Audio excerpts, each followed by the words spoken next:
2025 आते आते शायद हम वर्ल्ड का डायबिटिक कैपिटल बन जाए। आप सोचिए, वर्ल्ड का डायबिटिक कैपिटल मतलब क्या होगा। इतनी बड़ी जनसंख्या है, billions and trillions of people हैं, उसमें हमारा भारत सबसे आगे है।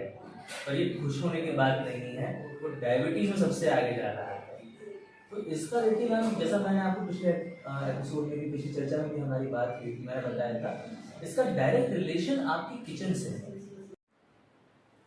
Hello friends, welcome to the my official YouTube channel Digital Singrauli. मैं संगीता सिंह आप सभी का हमारे हेल्थ स्पेशल एपिसोड में स्वागत करती हूँ। तो फ्रेंड्स, जैसा कि पिछले एपिसोड में हमने आपको बताया था, हमने आपको मिलाया था डॉक्टर वरुण सर से, जिन्होंने हमें डायबिटीज के बहुत से हैरान कर देने वाले तत्वों को उजागर किया था। साथ ही उन्होंने बताया था कि डायबिटीज होता क्या है, डायबिटीज लेवल 1 लेवल 2 क्या होता है, और आपको बता दें कि 90% लोग जिन्हें डायबिटीज है ही नहीं, वो डायबिटीज की दवा ले रहे हैं। आप भी हैरान ही होंगे। और इन्होंने बताया था कि जैसे अभी डायबिटीज की दवा जो हम लेते हैं, सबसे बहुत सारा हमारा अंग प्रभावित हो रहा है उससे। तो फ्रेंड्स, जो डायबिटीज है उसका इलाज संभव है। तो आइए हम इसी सेशन को अपना आगे बढ़ाते हैं। हमारा ये एपिसोड आपकी जिंदगी के लिए काफी उपयोगी सिद्ध हो सकता है। तो फ्रेंड्स, अगर आपने हमारे यूट्यूब चैनल को सब्सक्राइब नहीं किया है तो सब्सक्राइब करें और जनहित में उपयोगी लोगों को शेयर भी करें। तो आइए हम डॉक्टर वरुण से बात करते हैं। सर, बहुत बहुत स्वागत है आपका। नमस्कार मैडम, बहुत बहुत नमस्कार आपको। कैसे हैं सर आप? मैं बहुत बढ़िया हूँ, आप कैसे हैं? हम भी अच्छे हैं जी तो बताइए। सर, हम जानना चाह रहे थे कि जो हम और देश हैं, उन देशों की अपेक्षा हमारे भारत में डायबिटीज के पेशेंट क्यों बढ़ रहे हैं? बहुत ही अच्छा सवाल है मैम, बल्कि इनफैक्ट ये नंबर इतना बढ़ने वाला है कि 2025 आते आते शायद हम वर्ल्ड का डायबिटिक कैपिटल बन जाए। आप सोचिए, वर्ल्ड का डायबिटिक कैपिटल मतलब क्या होगा। इतनी बड़ी जनसंख्या है, billions and trillions of people हैं, उसमें हमारा भारत सबसे आगे है। पर ये खुश होने की बात नहीं है, वो डायबिटीज में सबसे आगे जा रहा है।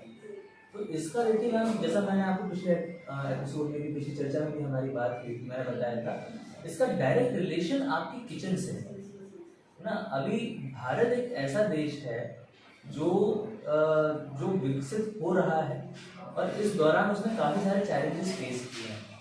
उसमें सबसे बड़ा चैलेंज था फूड का। अभी फूड में क्या होता है कि जैसे जैसे डॉक्टर हरीश कुमार ने रिसर्च करी है इस पूरी प्रॉब्लम पे कि इसका सोल्यूशन क्यों नहीं मिल रहा है। तो मैं फिर से उस बात को दोहराना चाहूँगा कि उन्होंने जब ये रिसर्च करी कि डायबिटीज एक्चुअली खत्म क्यों नहीं होती, क्योंकि इतनी सारी बीमारियां हैं, सबके इलाज हमारे पास है, इवन टूटी हुई हड्डी जुड़ रही है, लेकिन डायबिटीज क्यों नहीं ठीक होती है। तो एक तो सबसे पहला शॉकिंग कंक्लूजन उनका था कि भाई डायबिटीज तो होती ही नहीं लोगों को, शुगर बढ़ा हुआ है उसको डायबिटीज बोल दे रहे हैं। तो पहला कारण तो ये है कि सही रिपोर्ट्स अगर कोई कराए और वो अपने डॉक्टर से मुलाकात करे, तो वहाँ पे उनको ये मालूम हो सकता है कि उनकी बॉडी में एक्चुअली इंसुलिन बन भी रहा है या नहीं, उनको एक्चुअली डायबिटीज है या नहीं। क्योंकि बढ़ा हुआ शुगर डायबिटीज नहीं है, ये ध्यान रखिए। और ये मेरा, ये डॉक्टर हरीश कुमार सर नहीं, ये साइंस बता रही है। तो पहला तो हमें जो हमारे मानक हैं, जो टेस्ट जिनके आधार पर हम किसी पेशेंट को डायबिटीज घोषित कर रहे हैं, हमें उनको थोड़ा सा मॉडिफाई करना चाहिए। हमें एडिशनल टेस्ट अपने डायग्नोसिस में इंक्लूड करना चाहिए, ताकि ये मालूम हो सके कि हमको एक्चुअली पेशेंट्स को डायबिटीज है या नहीं। क्योंकि देखिए, जब दवा ले रहा है तो वो ठीक नहीं होगा, है ना। तो ये सबसे बड़ा सवाल है। फिर तीसरी चीज आती है, जो सर ने आगे रिसर्च करी, उसमें ये मालूम पड़ा कि आप किचन को अपना दोस्त बनाइए। अभी आपने किचन को एक अपने घर का हिस्सा बना के रखा हुआ है, जिसके कारण आपका शरीर उतना स्वस्थ नहीं रहता है ना। क्योंकि जब डायबिटीज नहीं तो शुगर क्यों बढ़ गई। तो उसके लिए जब सर रिवर्स में गए, क्योंकि आगे तो सब लोग जा रहे हैं, हर रोज नया पेटेंट लॉन्च हो जाता है, लेकिन किसी के पास भी आज सोल्यूशन नहीं है, और अल्टीमेटली डायबिटिक पेशेंट को बहुत सारी परेशानियों का सामना करना पड़ता है। तो जब वो किचन की तरफ गए, उन्होंने रिवर्स गियर लगाया और ये मालूम करने की कोशिश करी, तो ये समझ में आया कि हमारे किचन में ही ऐसे कई सारे तत्व हैं जो हमारे शरीर में शुगर को उपयोग होने नहीं दे रहे हैं, है ना। क्योंकि देखिए, दो चीज़ों को आपको अलग अलग करना पड़ेगा। एक बढ़ी हुई शुगर जो है, उसके कारण क्या है, एक तो कारण है कि भाई उसको यूज करने की शक्ति बॉडी में है ही नहीं, उसमें वो सारे सिस्टम्स ही नहीं है जब उसको उस शुगर को हम लोग यूज कर सकें। अब इस कंडीशन में आपकी बॉडी में इंसुलिन नामक जो हार्मोन है वो बनना बंद हो जाता है, पैनक्रियास काम नहीं करते हैं, बीटा सेल्स काम नहीं करते हैं। लेकिन जब हम लोग रिपोर्ट्स करा रहे हैं तो 90% पेशेंट्स के शरीर में तो पैनक्रियास भी है, बीटा सेल्स भी, इंसुलिन भी बन रहा है, तो फिर वो उपयोग क्यों नहीं कर पा रहा है शुगर?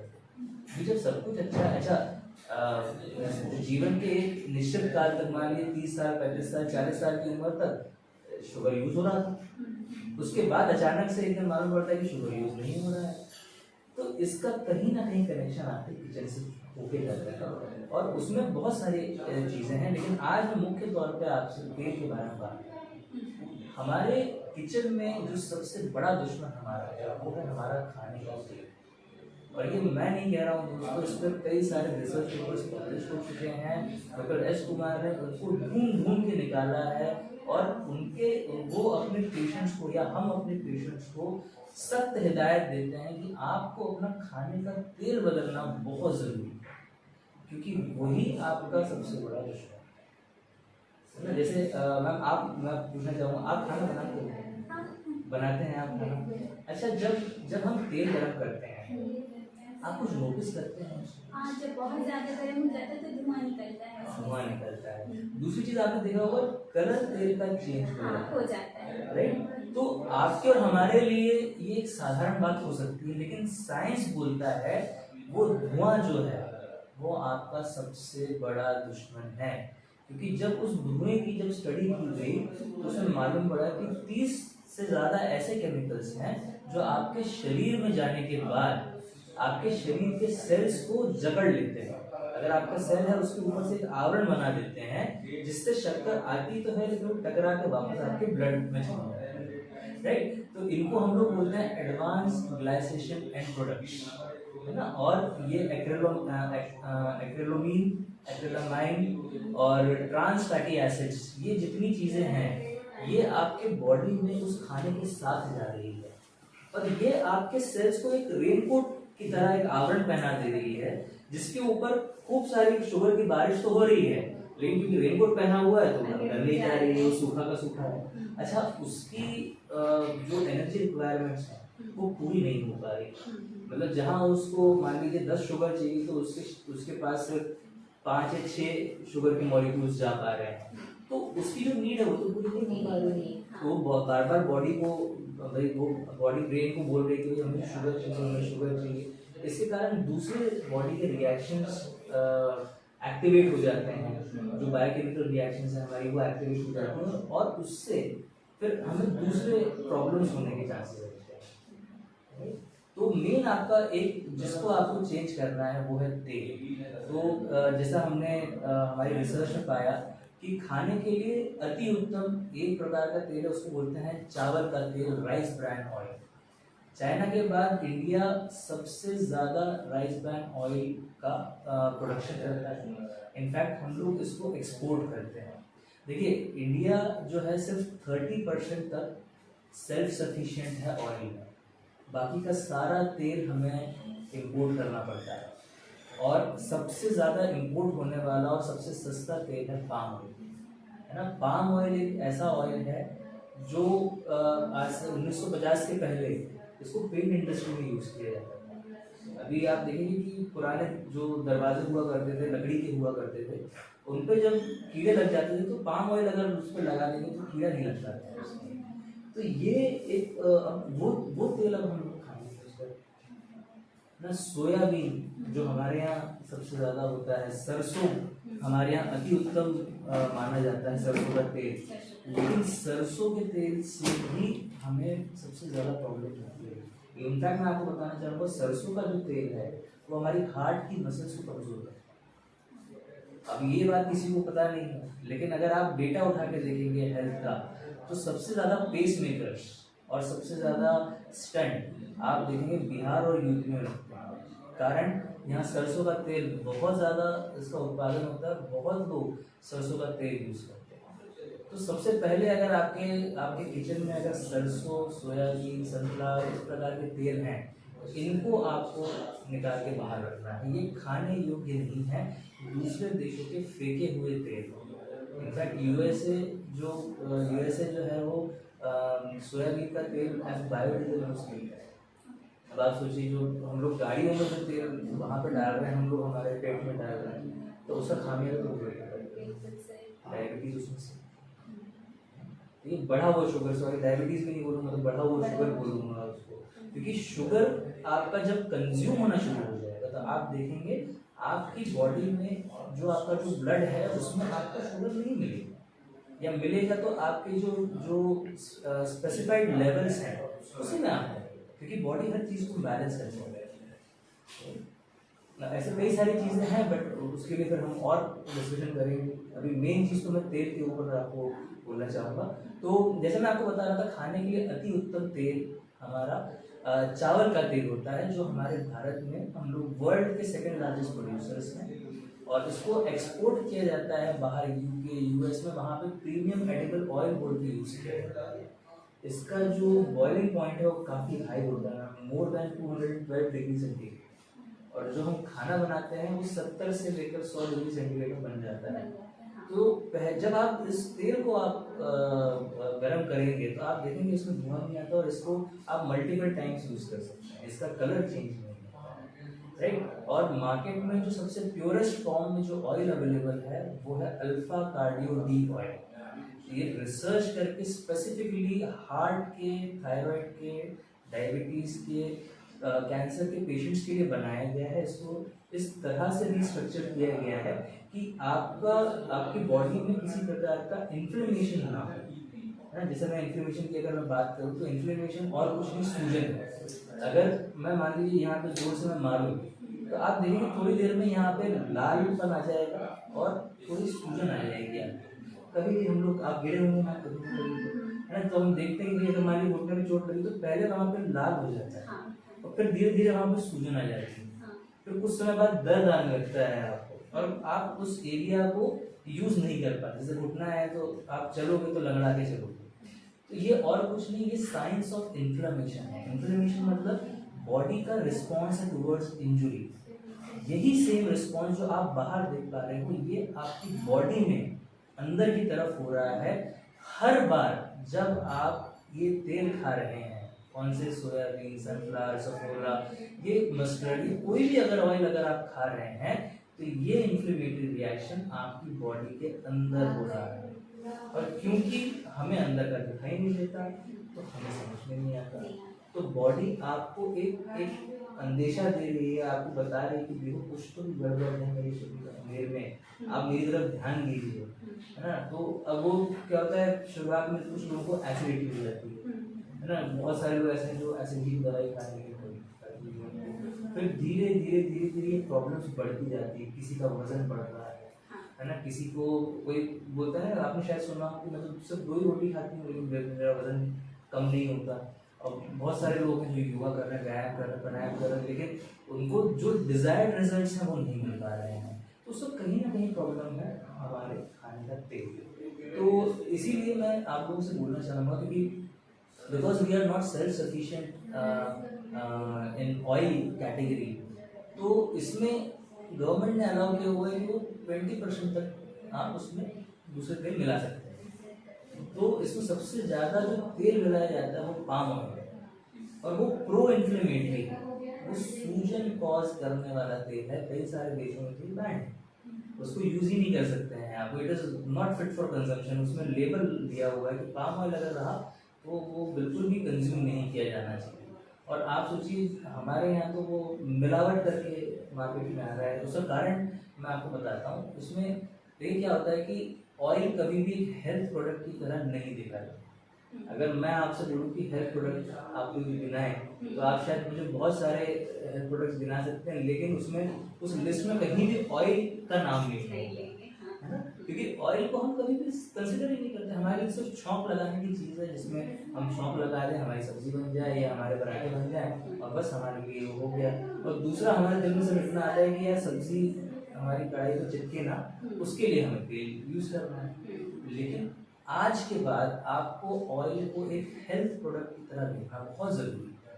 दोस्तों, तेल एक ऐसी चीज़ है जो आपकी लाइफ चेंज कर सकती है। आप जान के हैरान होंगे आपको कि इसका हमारे इम्यून सिस्टम पर भी बहुत गलत इफेक्ट पड़ता है। आपकी इम्यूनिटी डाउन हो रही है जब आप ये तेल यूज़ कर रहे हो, क्योंकि आपकी बॉडी अंदर से इन्फ्लेम्ड है, सूजन है अंदर से शरीर में। शरीर का पूरा रिस्पॉन्स लगा हुआ सूजन को कम करने में। तो इसको कौन कम करेगा? तो आपका जो इम्यून सिस्टम है वो लगा हुआ है, 24 घंटे वो काम कर रहा है। आप सूजन पैदा कर रहे हो, उसको कम कर रहा है, फिर आप पैदा कर रहे हो, उसको कम कर रहा है। अब ऐसे में वो थक जाएगा। जैसे ही मौसम चेंज होता है तो ऐसा इसलिए होता है कि आपका इम्यून सिस्टम स्ट्रॉन्ग है। अब इसीलिए जब तेल लेने के लिए जा रहे हैं तो आपको ये देखना बहुत जरूरी है उसमें मिलावट है। तो इसके लिए जो मार्केट में सबसे बेस्ट ब्रांड अवेलेबल है वो है अल्फा कार्डियो डी ऑयल आता है। और नीचे जो लिंक में आप जाके उसको आप रिसर्च कर सकते हैं उसके ऊपर, और चाहे तो मंगवा भी सकते हैं। और ये एक ऐसा तेल है जो एंटी डायबिटिक है, एंटी थायराइड है, एंटी कैंसर है, हार्ट प्रोटेक्टिव ऑयल है। इसको आपने यूज़ करना चाहिए। सर, जैसा कि पिछले एपिसोड में आपने बोला था कि जो डायबिटीज पेशेंट हैं, मतलब जो अभी तक हम मानते हैं, तो उसमें दूध और दूध से बनी चीज़ें नहीं खानी है, फल नहीं खाना है। तो दूध के नॉर्मल ऐसे अगर हम बीमार होते हैं तो डॉक्टर सजेस्ट करते हैं आप मेडिसिन के साथ दूध लीजिए, दूध के साथ ही मेडिसिन लीजिएगा, फ्रूट्स ज़्यादा खाइएगा। बट आपने ऐसा क्यों बोला कि ये नहीं लेना है? बहुत अच्छा, ये बहुत अच्छा सवाल है दोस्तों। देखिए, थोड़ा साइंटिफिक लेवल पे थोड़ा सा जानना चाहूँगा मैं। हम लोग जब पढ़ाई कर रहे थे तो फर्स्ट ईयर में हमारा एक सब्जेक्ट हुआ करता था बायोकेमिस्ट्री। बायोकेमिस्ट्री मतलब हमारे अंदर भी केमिकल रिएक्शंस हो रही हैं, उसको जो ब्रांच स्टडी करती है उसको हम लोग बोलते हैं बायोकेमिस्ट्री, बायोलॉजिकल केमिस्ट्री, राइट। अच्छा, ये सबसे ज़्यादा मतलब बोरिंग सब्जेक्ट होता है और हर कोई चाहता है कि यार बस अच्छे नंबर आ जाए तो किसी तरह से इससे पीछे छूट जाए। लेकिन उसको फाउंडेशन सब्जेक्ट मेडिकल साइंस में इसलिए डाला गया है क्योंकि उसी के बेस पे सारा हमारा जो भी आज हम बात कर रहे हैं पेशेंट लेकिन वो फाउंडेशन है। अगर फाउंडेशन कमजोर रहेगा तो हम कुछ नहीं कर सकते। बट अभी क्या होता है, जो हम लोग इतने समय में हम लोगों को समझ में आया है कि जैसे जैसे हम बढ़ते जाते हैं, आगे बढ़ते जाते हैं, डिग्रीज आती जाती हैं, नए चीज़ें मार्केट में आ रही हैं, नए आविष्कार हो रहे हैं, दवाइयों के माध्यम से हम लोग काफ़ी आगे बढ़ रहे हैं। बेसिक बायोकेमिस्ट्री को भूलते जा रहे हैं। बेसिक बायोकेमिस्ट्री में बेसिकली जैसे डॉक्टर एस कुमार सर ने क्या किया कि इस बेसिक बायोकेमिस्ट्री को अप्लाई किया। जनरली जब ड्रग कंपनीज या दवाई की कंपनीज कोई मॉलिक्यूल निकालते हैं तो वो कुछ पैरामीटर्स पर उसकी रिसर्च करते हैं। सबसे पहला होता है उसका, अगर वो बॉडी में जाएगा तो उसका एब्जॉर्प्शन कैसे होगा, है ना। एब्जॉर्प्शन में मतलब आपने कुछ खाया तो वो आपके शरीर में अंदर कैसे होगा। फिर उसका एसिमिलेशन, जब आपके शरीर में वो ड्रग का मॉलिक्यूल गया तो उसमें किस तरह से आपके शरीर में चेंजेस ले गया है। फिर उसका इंटरैक्शन, आपके अलग अलग सेल्स जहाँ पे प्रॉब्लम है क्या वहाँ तक वो जा पा रहा है, क्या वो मॉलिक्यूल उस चीज़ के ऊपर या उस तकलीफ के ऊपर या उस ऑर्गेनिज्म के ऊपर या उस इन्फ्लेमेशन के ऊपर काम कर पा रहा है, ये इंटरैक्शन हो गया। और आखिर में एक्सक्रीशन। एक्सक्रीशन मतलब आपने अब बॉडी में जो भी चीज़ आप डाल रहे हैं, जैसे आप खाना भी है तो आप सुबह आप वॉशरूम जाते हैं, आपका पेट साफ हो जाता है, यूरिन करते हैं, आपका ब्लैडर साफ हो जाता है। इससे आपके जितने भी जो मेटाबोलाइट्स हैं, जो खाना खाने के बाद जो आपके शरीर में मेटाबोलाइट्स बने थे और आपके शरीर के लिए वो ज़रूरी नहीं है, तो वो आपकी बॉडी से बाहर निकल जाते हैं। तो इन 4 पैरामीटर्स पे जब डॉक्टर साहब ने हमारे खाने को, जो हमारी थाली में रोज सजता है, उसको जब रखा तो बहुत शॉकिंग चीज़ें सामने आई। मैं आपको एक चीज़ बताना चाहूँगा मैम, थोड़ा आप रिसर्च भी इस पर करिएगा जरूर। जापान में और चाइना में कुछ सालों पहले तक आप देखेंगे तो वहाँ पे घुटनों का दर्द और इसका कारण मैं आपको बताऊंगा। अच्छा, अब उससे पहले एक सवाल आपसे, दूध क्यों जरूरी है? किसी को दूध क्यों लेना चाहिए? देखिए, अभी जैसे नॉर्मल तो पौष्टिक होता है, तो कहते हैं कि मतलब हेल्थ के लिए भी अच्छा होता है, पोषण के लिए, तो इसलिए लेते हैं हम लोग। इसलिए लेते हैं, राइट। अच्छा, पोषण में अगर किसी से मैं पूछूं कि भाई दूध आप क्यों लेते हो, तो सबसे पहली चीज़ क्या बोलता है? सर फिट रहेंगे। पोषण में ऐसी कौन सा मिनरल या कौन सी चीज़ हमको मिलती है उसमें? या डॉक्टर्स जैसे बोलते हैं कि अगर आपको हड्डियाँ अच्छी रखनी है तो कैल्शियम के कारण आपको दूध पीना चाहिए। अगर मैं किसी से भी पूछता हूँ तो मोस्टली मुझे ये जवाब मिलता है कि कैल्शियम मेरे लिए बहुत ज़रूरी है, और वो कैल्शियम दूध से मिलता है। आपको जान के हैरानी होगी, जितनी बार आप दूध पीते हैं उतनी बार कैल्शियम आपकी बॉडी से बाहर निकलेगा। तो लगता है लोग एकदम से छोड़ देंगे दूध को लेना। विडम्बना यही है मैडम, हमको समझाते हैं, हम तो कितना डॉक्टर राजकुमार से तो कितने वीडियोस हैं, उन्होंने साइंटिफिकली बहुत एक्सप्लेन किया है, लेकिन स्टिल अभी भी लोग नहीं पीते हैं। देखिए उसके लिए मैं थोड़ा सा आपको बोलना चाहूँगा, जिसको जो आपने सवाल पूछा था उसके हिसाब से, milk is species specific. Milk जो है स्पीशीज स्पेसिफिक। थोड़ा अगर हम लोग किंगडम, एनिमल किंगडम में अगर हम लोग जाएं तो देखिए सब एनिमल किंगडम को क्लासिफाई किया हुआ है ताकि हर प्रकार के जानवरों को एक स्पेसिफिक उसमें रख सकें, स्पेसिफिक कैटेगरी में रखा जा सके। तो आप और हम मैमल्स में आते हैं। मैमल्स मतलब ऐसे जानवर जो अपने बच्चों को दूध पिलाते हैं, राइट। मैडम ऐसे कौन से जानवर हैं जो अपने बच्चों को दूध पिलाते हैं जो हमको जनरली दिखते हैं? बहुत से गाय है, भैंस है, कुत्ता है, बिल्ली है। हम ये कुछ 8-10 जानवरों के नाम ही हम लोग ले पाएंगे, लेकिन आपको जानते हैं होगी वेल मछली मैमल, वो भी अपने बच्चे को दूध पिलाती है। चमगादड़ वो भी मैमल, वो भी अपने बच्चे को दूध पिलाते हैं। ऐसी 4800 प्रजातियां हैं इस पृथ्वी पे जो अपने बच्चों को दूध पिलाती हैं। एक और सवाल आपसे है, जब 4800 प्रजातियां अपने बच्चों को दूध पिलाती है तो हम सिर्फ गाय या भैंस का ही दूध क्यों लेते हैं? हाँ, बाकी का तो हम नहीं लेते। बाकी का तो नहीं लेते, है ना भाई। अगर इतना ही अच्छा था तो शेरनी का दूध पिलाया जाए बच्चों को।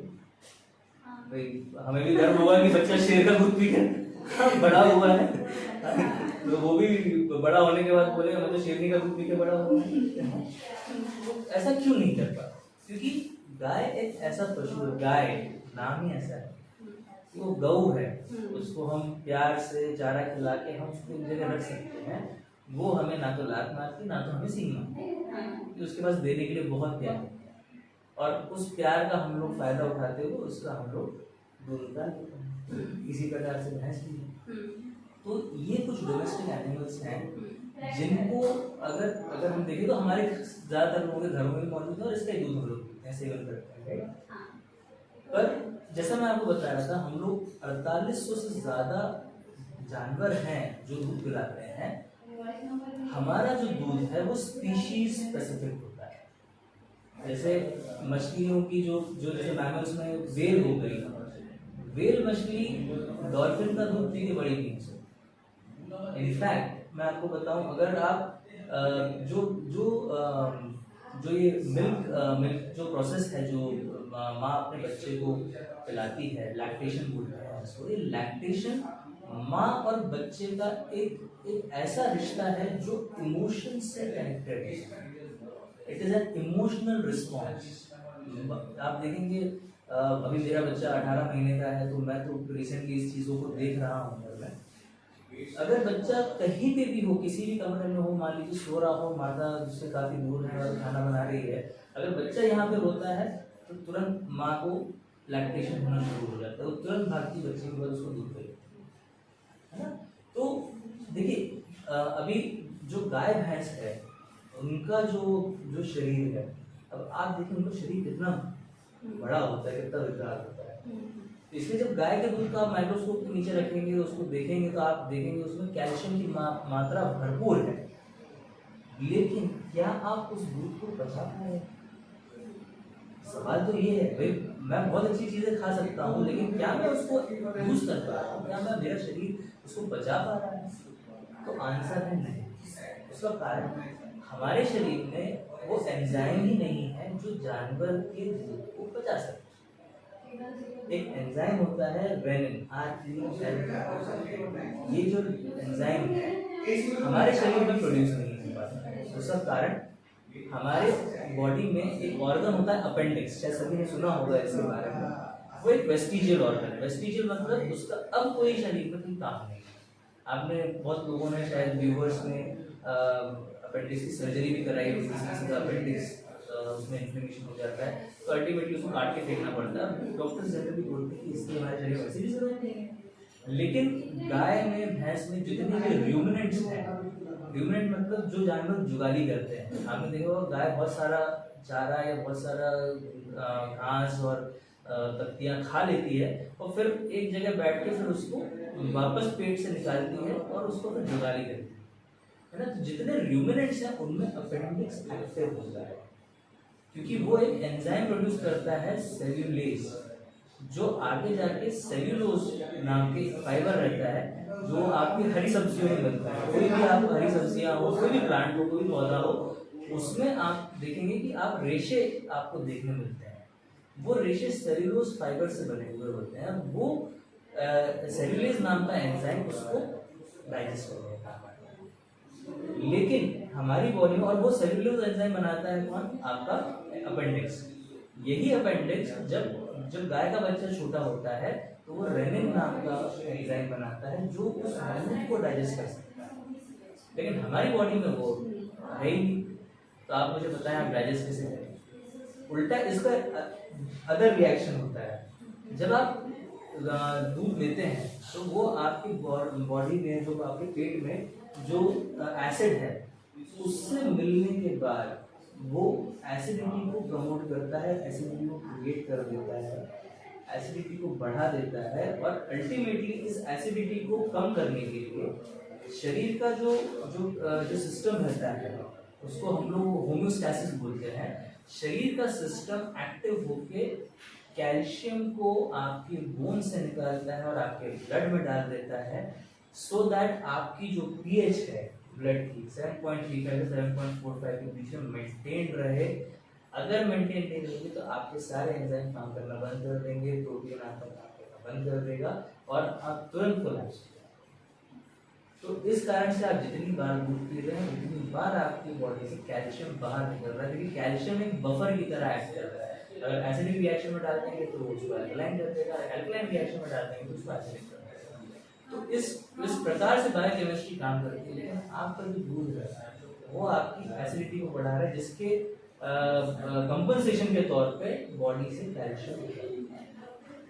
तो इसीलिए माँ का दूध सबसे जरूरी है। सबसे जरूरी आहार बच्चे के लिए माँ का दूध है और उसके बाद आपको दूध की कोई आवश्यकता नहीं है। कारण जब बच्चा बड़ा हो गया, उसके दांत आ गए, उसकी अन्ननलिका परिपक्व हो गई, तब उसको खाने की जरूरत है, उसको दूध की जरूरत नहीं है, क्योंकि माँ के शरीर से अपने आप धीरे धीरे दूध निकलना बंद हो जाता है। राइट? क्योंकि अब उसकी जरूरत नहीं, तो ऊपर वाले के हाथ में है ये चीजें, ये आपके और हमारे हाथ में। तो इसीलिए मैंने कहा कि आपको किसी और स्पीशीज के दूध की जरूरत है। तो फ्रेंड्स, आज के हम अपने एपिसोड को यहीं खत्म करते हैं। अभी डॉक्टर साहब से हम आगे सर फिर से मिलना चाहेंगे। तो अगर आप डायबिटीज के और भी क्वेश्चंस को जानना चाहते हैं, मतलब आपके मन में कोई सवाल है, तो आप हमें कमेंट बॉक्स में बताएं। और अगर आप चाहते हैं इस सीरीज को हम आगे बढ़ाएं तो प्लीज कमेंट जरूर करिएगा। हम फिर मिलते हैं डॉक्टर साहब से, तब तक के लिए।